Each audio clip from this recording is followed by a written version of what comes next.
आता बऱ्याच जणांचा प्रश्न असा असतो की कांडी धरल्याच्या नंतर आता हे आपले किती म्हणजे आता ही जी काय आपला ऊस आहे किती कांडे धरले आता? 4-5 कांडे. 4-5 कांडे आहेत का नाही? आणि महिनाभर पेक्षा जास्त कालावधी झालाय आता माती लावून. होय. आहे का नाही? ते बघा हाय का म्हणे लांबवर काढ मग मुळी दिसली की सांग मला की पाचडी काढून बरं.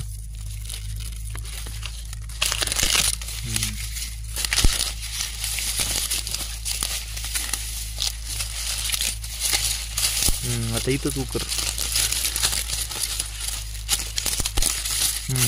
काढ बर. त्याला धरली का मुळी खाली आता त्या हा बरं बघा खाली आता नाही मुळ्या नको तोडू जारवा नको तोडू. आता ही कांडी आहे का ह्या कांडीच्या खालचा आणखीन एक मुळी आहे का बघ म्हणजे दुसरी कांडी आहे का बघ उकर तिथंच खाली आणखीन त्याच्या खाली बेनच असेल. बेनच असेल का? नाही कांडी आहे ना थोडी लांबून काढ की जरा.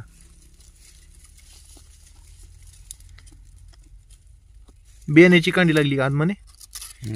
अरे कांडी आहे ना ती आहे का नाही एक खाली कांडी म्हणजे ती ऊस उगून आल्याच्या नंतर नाही ती फुटवत राहील. आता त्या मुख्य ही दुसरी कांडी ही जी कांडी दिसायली का नाही ही कांडी ह्याच्या खाली एक कांडी आली का नाही उगून आलेली आहे का नाही.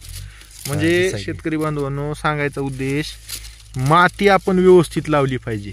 माती लावायचं कारण काय होतंय म्हणजे किमान आपल्या 2-3 कांड्या ज्या आहेत ते ह्या पार म्हणजे इथपर्यंत जे आहे ते माती पूर्ण भोद जो आहे तो त्या भोदात ते गेल्या पाहिजे. त्याचं कारण काय आहे तर ते ऊस पडत नाही.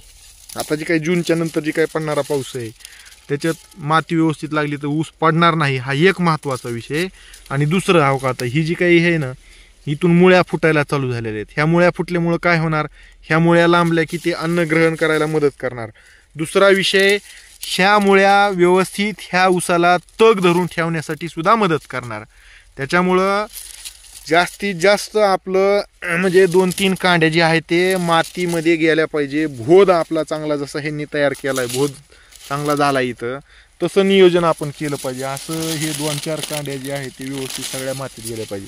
आता तुम्ही चांगला भोद तयार होण्यासाठी इथं काय काय गोष्टी केला? ट्रॅक्टरनं मोगडं कुळव केलो. ट्रॅक्टरनंच कुळवणी केली मोगडणी केली. किती दिवस मोगडणी केली? मध्ये स्टार्टला एक वेळेस मोगडणी केली ऊस लागवड केल्याच्या नंतर. हा एक वेळ लागवड केलं तर मग हे भोद लावताना दुसरी वेळ आहे. नाही नाही नाही नाही आधी रान मोकळं केलं लागवडीच्या टायमाला ती झालं पण लागवड झाल्याच्या नंतर काय काय केलं? एक वेळेस मोगडा केला असं मोकळं पाणी दिलं. बर दुसरी वेळेस परत मोगडा वापसायला आल्यावर मोगडा कुळव आणि नंतर सरी. नंतर सरी पाडली का? बर.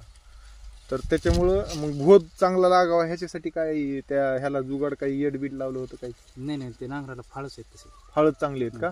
त्याच्यामुळे तयार करून शेतकरी बांधवांना ह्या गोष्टी आपण करणं गरजेचं आहे. आणि जसं आता इथं हे दिसतंय की आता ह्या मुळ्या सुद्धा सुटायला चालू झालेल्या आहेत.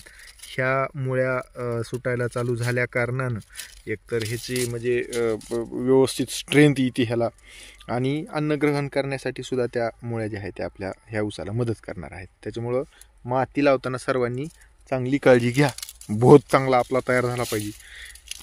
आपलं ट्रॅक्टरच्या ह्यानं सरीनं होईना गेलं तर काय करा रिव्हर्स फॉरवर्ड रोटरचा वापर करा. मात्र माती अशी उचलून ह्याच्यामध्ये चांगली पडली पाहिजे आणि हा सगळा मेकअप झालं पाहिजे. बघा इथं काही खड्डा दिसायला आहे का? नाही खड्डा दिसायला.